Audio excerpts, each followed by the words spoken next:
کسی بنیے کی حکایت مشہور ہے کہ اس کے گھر میں کوا آ کر بیٹھا۔ اس کا بیٹا چھوٹا تھا۔ اس نے پوچھا، ابا یہ کیا ہے؟ کہا کہ بیٹا اسے کوا کہتے ہیں۔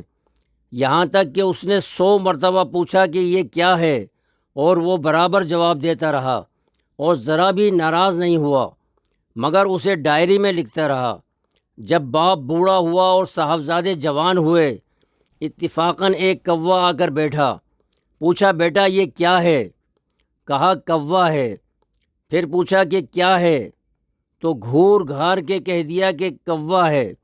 جب تیسری مرتبہ پوچھا کہ یہ کیا ہے، تو کہا کہ تمہاری عقل ماری گئی ہے جو فضول بات کی رٹ لگا دی۔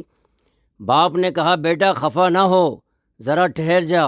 یہ کہہ کر وہی ڈائری اٹھا لایا اور دکھایا کہ تم نے 100 مرتبہ پوچھا تو میں نہیں گھبرایا، اور تم میرے 3 ہی مرتبہ کے پوچھنے سے اس قدر گھبرا گئے۔ آج کل زیادہ تر حالت یہی ہے کہ کوئی بیٹا باپ کو باپ سمجھ کر اطاعت نہیں کرتا۔